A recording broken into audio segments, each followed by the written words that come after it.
This is Edna Moore Dahl. She was my great grandmother. She was born October the 11th, 1901, in Nelson, Wisconsin, to Mary Jane and Archie Moore. She was the second youngest in her family. She had four older sisters and one younger brother. And my grandmother used to take us down to Nelson at least once a year on Memorial Day to clean off her grave and take care of it. She's buried there, and then we used to go down to Alma, Wisconsin, and eat at the same restaurant that she met her future husband, Andy Dahl, in. She was a waitress, and Andy used to go there and eat all the time. They were married in June of 1920, and a year later, in April of 1921, my grandmother, Elaine, was born.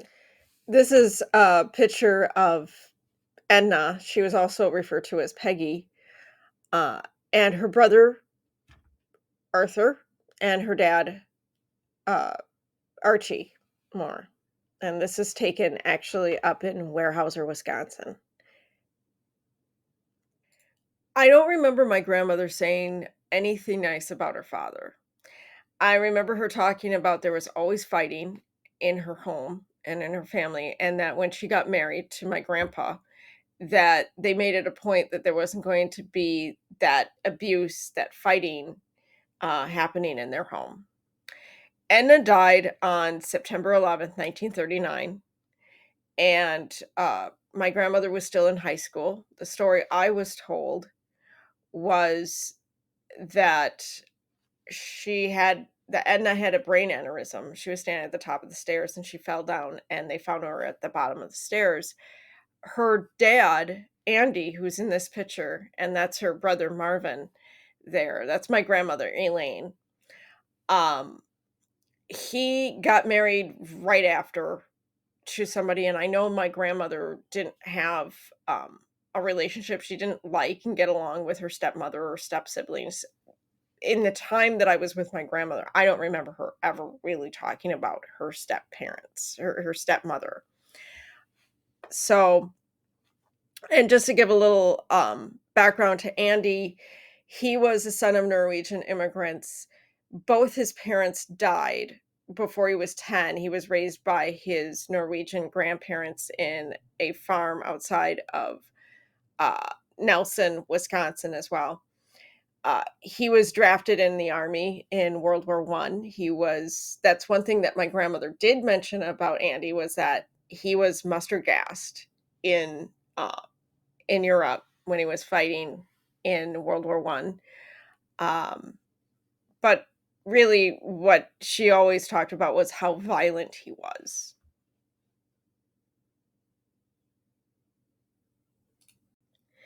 So, grandma really didn't say much about her past and about her family.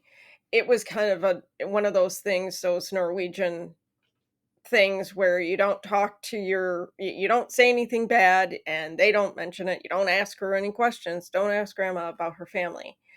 Um, but years later, she had Alzheimer's and things were gradually getting worse. We were sitting at the table for Thanksgiving, and all of a sudden she said, my dad killed my mom. And we were kind of shocked, and my uncle kind of stuttered and didn't change the subject. But it was very interesting that she put it so bluntly. Years later, about 2 or 3 years later, she died, and at her funeral, at my grandma Elaine's funeral, I was sitting across from her cousin, and I was asking her cousin about Grandma Edna and her passing, and her cousin goes, "Oh, yeah, I know Edna died because Andy killed her." And she talked about a story about how mom and her were visiting Edna at her home, and Andy came in and started hitting her and beating her right in front of her family right there. This is Edna Dow, and it was probably taken around 1920. This picture was on my Grammy Lane's desk for as long as I can remember. Domestic violence causes trauma that affects multiple generations. One thing I'm very lucky to have had is many examples of healthy relationships in my life. And I'm very grateful to my grandma Elaine for wanting to break that cycle of domestic violence. Domestic violence advocates and shelters are relatively new. Um, when you think of how long women have been forced to stay in abusive relationships, um, domestic violence shelters are have only been around for the last 40, 50 years. And I think about where would she in, the 1930s, where would she have gone? And who would she have been able to go to? Her family knew that there was abuse going on. Who are they going to report to? There wasn't anybody. There wasn't any place for her to get help. Um, the reason why I'm mentioning this is Edna was actually uh, the domestic violence actually took place in Dunn County, in Caryville, in rural Dunn County. And, um, I've mentioned with the shelter in Menominee, had that been around in the 1930s, maybe things would have been different. We've changed laws and created domestic violence shelters and organizations because we learned from our ancestors the pain, and we don't want that to happen to others. It's the way I look at it is we owe it to our ancestors who were abused to make sure that we protect our future generations, our current generations and our future generations, and to also break that cycle of domestic violence. Um, we can't change the past, but we can stop the domestic violence from happening in the future. We can work on it. It takes time. And this is an example of how it takes generation upon generation to to break that cycle of domestic violence.